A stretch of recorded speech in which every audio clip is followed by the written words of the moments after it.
जब हनुमान जी से हारे शनि देवता, शनि के नाम से ही हर व्यक्ति डरने लगता है। शनि की दशा एक बार शुरू हो जाए तो 7.5 साल बाद ही पीछा छोड़ता है। लेकिन हनुमान भक्तों को शनि से डरने की तकनीकी भी ज़रूरत नहीं है। शनि ने हनुमान को भी डराना चाहा, लेकिन मुंह की खानी पड़ी। आइए जानें कैसे। महान पराक्रमी हनुमान अमर है। पवन पुत्र हनुमान रघुकुल के कुमारों के कहने से प्रतिदिन अपनी आत्मकथा का कोई भाग सुनाया करते थे। उन्होंने कहा कि मैं एक बार संध्या समय अपने आराध्य श्री राम का स्मरण करने लगा तो उसी समय ग्रहों में पाप ग्रह मंद गति सूर्यपुत्र शनिदेव पधारे। वह अत्यंत कृष्ण वर्ण के भीषण कार थे। वह अपना सिर प्रायः झुकाए रखते हैं। जिस पर अपनी दृष्टि डालते हैं वह अवश्य नष्ट हो जाता है। शनिदेव हनुमान के बाहुबल और पराक्रम को नहीं जानते थे। हनुमान ने उन्होंने लंका में देशग्रीव के बंधन से मुक्त किया था। वह हनुमान जी से विनयपूर्वक किंतु कर्कश स्वर में बोले हनुमान जी, मैं आपको सावधान करने आया हूँ। त्रेता की बात दूसरी थी, अब कलयुग प्रारंभ हो गया है। भगवान वासुदेव ने जिस क्षण अपनी अवतार लीला का समापन किया उसी क्षण से पृथ्वी पर कली का प्रभुत्व हो गया। यह कलयुग है। इस युग में आपका शरीर दुर्लभ और मेरा बहुत बलिष्ठ हो गया है। अब आप पर मेरी 7.5 की दशा प्रभावी हो गई है। मैं आपके शरीर पर आ रहा हूँ। शनिदेव को इस बात का तनिक भी ज्ञान नहीं था कि रघुनाथ के चरण श्रेष्ठों पर काल का प्रभाव नहीं होता। करुणानिधान जिनके हृदय में एक क्षण को भी आ जाते हैं, काल की कला वहाँ सर्वप्रथम निष्प्रभावी हो जाती है। प्रबुद्ध के विधान वहाँ प्रभुत्वहीन हो जाते हैं। सर्व समर्थ पर ब्रह्मा के सेवकों का नियंत्रण संचालन पोषण प्रभु ही करते हैं।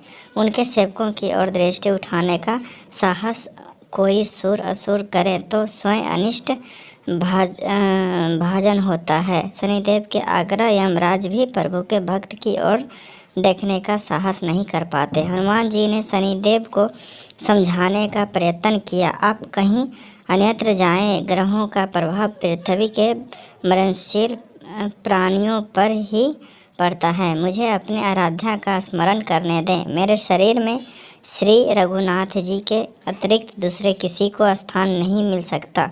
लेकिन शनिदेव को इससे संतोष नहीं मिला। वह बोले, मैं सृष्टिकर्ता के विधान से विवश हूँ। आप पृथ्वी पर रहते हैं, अतः आप मेरे प्रभुत्व क्षेत्र से बाहर नहीं हैं। पूरे 22.5 वर्ष व्यतीत होने पर 7.5 वर्ष के अंतर से 2.5 वर्ष के लिए मेरा प्रभाव प्राणी पर पड़ता है, किंतु यह गौण प्रभाव है।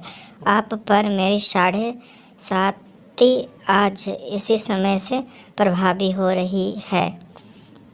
मैं आपके शरीर पर आ रहा हूँ। इसे आप टाल नहीं सकते। फिर हनुमान जी कहते हैं, जब आपको आना ही है तो आइए। अच्छा होता है कि आप मुझ वृद्ध को छोड़ ही देते। फिर शनिदेव कहते हैं, कलयुग में पृथ्वी पर देवता या उप देवता किसी को नहीं रहना चाहिए। सबको अपना आवास सूक्ष्म लोकों में रखना चाहिए। जो पृथ्वी पर रहेगा वह कलयुग के प्रभाव में रहेगा और उसे मेरी पीड़ा भोगनी पड़ेगी। और ग्रहों में मुझे अपने अग्रज यम का कार्य मिला है। मैं मुख्य मारक ग्रह हूँ और मृत्यु के सबसे निकट वृद्ध होते हैं, अतः मैं वृद्धों को कैसे छोड़ सकता हूँ। हनुमान जी पूछते हैं, आप मेरे शरीर पर कहाँ बैठने आ रहे हैं।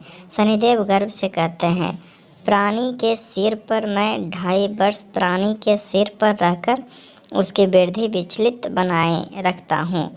मध्य के 2.5 वर्ष उसके उदर में स्थित रहकर उसके शरीर को अवस्था बनाता हूँ। या अंतिम 2.5 वर्ष पैरों में रहकर उससे भटकाता हूँ। फिर शनिदेव हनुमान जी के मस्तक पर आ बैठे तो हनुमान जी के सिर पर खाज हुई।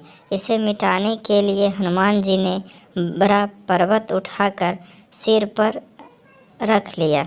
शनिदेव चिल्लाते हैं, यह क्या कर रहे हो, यह क्या कर रहे हैं आप। फिर हनुमान जी कहते हैं, जैसे आप सृष्टिकर्ता के विधान से विवश हैं, वैसे मैं भी अपने स्वभाव से विवश हूँ। मेरे मस्तक पर खाज मिटाने की यही यही उपचार पद्धति है, और आप अपना कार्य करें और मैं अपना कार्य, ऐसा कहते ही हनुमान जी ने दूसरा पर्वत उठाकर सिर पर रख लिया। इस पर शनिदेव कहते हैं, आप इन्हें उतारिए, मैं संधि करने को तैयार हूँ। उनके इतना कहते ही हनुमान जी ने तीसरा पर्वत उठाकर सिर पर रख लिया।